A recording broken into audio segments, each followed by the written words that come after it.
My whitewater rafting adventure. Last summer, my parents took me on a vacation to Colorado, where we went whitewater rafting. When we got to the site, we were instructed to put on a wetsuit, rubber shoes, life jackets, and a helmet. I remember thinking, helmet? What for? After we got all of our gear on, one of the guides started explaining the safety rules for when we were out on the water.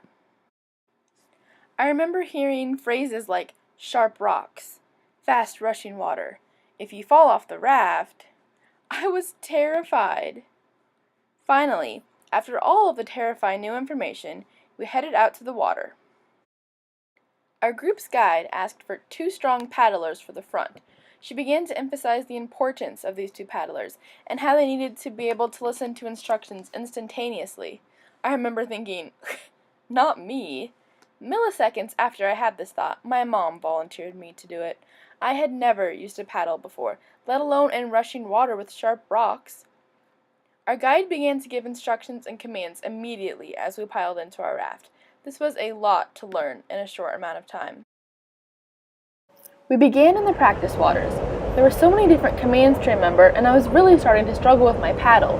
Our guide kept saying, I need everybody to dig their paddle deep into the water. And, okay guys, now I need everybody to paddle together, especially you 2 in the front.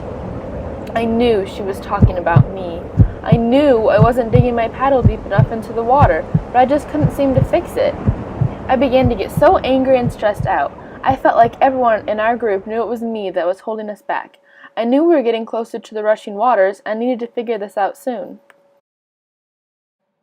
I was not going to let this get the best of me. I began to really think about the commands being given, and suddenly I was getting the hang of it. As I concentrated on wanting to succeed and have fun, and not on stressing myself out, I began to really enjoy myself. There were 7 big rapids to get through, and with each one, we all had to work as a team to paddle through. We got crazy splashed. We even got stuck on a rock. At the end of the day, no one fell out of the boat or was pushed away into the rapids. It was a really thrilling experience that I thoroughly enjoyed and would love to do again someday.